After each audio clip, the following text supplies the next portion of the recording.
pada suatu hari terdapat murid teladan, berbudi pekerti, pendiam, dan baik hati. Murid tersebut bernama Yuda. Ia merupakan murid baru, pindahan dari sekolah lain. Kemudian masuk ke sekolah favoritnya, yaitu SMKN 1. Selanjutnya, beberapa hari setelah ia bersekolah, di sana ia menghabiskan waktu luangnya, yaitu dengan membaca buku di perpustakaan sekolah.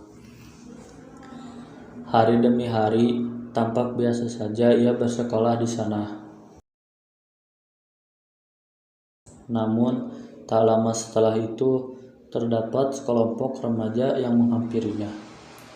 Sekelompok remaja itu bernama Rizaldi, Rizky, dan Salwa. Lalu ketiga orang itu bersikap kasar dan membuli Yuda.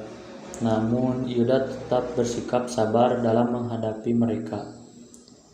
Hampir setiap hari Yuda direndahkan oleh ketiga remaja itu. Yuda tidak bisa berbuat apa-apa. Ia hanya bisa memasrahkannya kepada Tuhan agar si pembuli tersebut diberi kesadaran bahwa mereka salah. Bullying pada saat itu merupakan hal yang umum dan kebiasaan mereka menginjak-injak murid baru. Ia ingin mengadu, tetapi dia tidak ingin membuat orang tuanya kecewa. Namun dengan tidak bercerita, itu akan membuat dirinya tertekan. Entah ke siapa lagi ia bercerita, seperti dunia tidak peduli untuk mendengar cerita kesedihannya itu. Hingga pada suatu hari, ia terlambat masuk sekolah.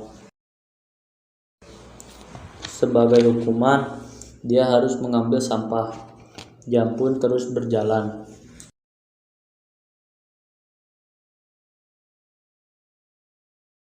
Lalu ia masuk ke kelas. Dan lagi-lagi 3 orang itu membuli ia dengan menertawakannya. Entah mengapa Yuda selalu dibuli, padahal dia tidak ada salah dengan mereka, bagaikan anjing dan kucing yang tidak pernah akur.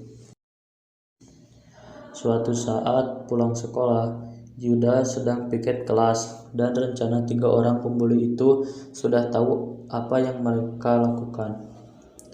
Mereka mengotori kelas yang sudah bersih, hingga akhirnya Yuda kesal sampai kepalanya terbakar atas kelakuan mereka.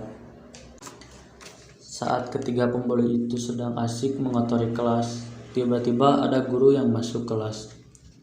Lalu guru tersebut terkejut melihat suasana kelas yang kotor. Kemudian si pembuli itu dibawa ke ruang BK.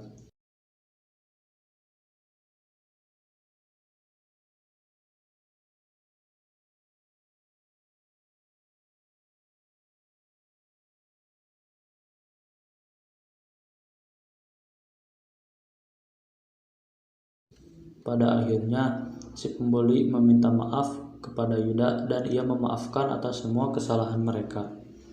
Sesudah itu, mereka bisa berkawan baik dan saling jaga antar sesama. Begitu indahnya perdamaian tanpa adanya permusuhan di antara kita.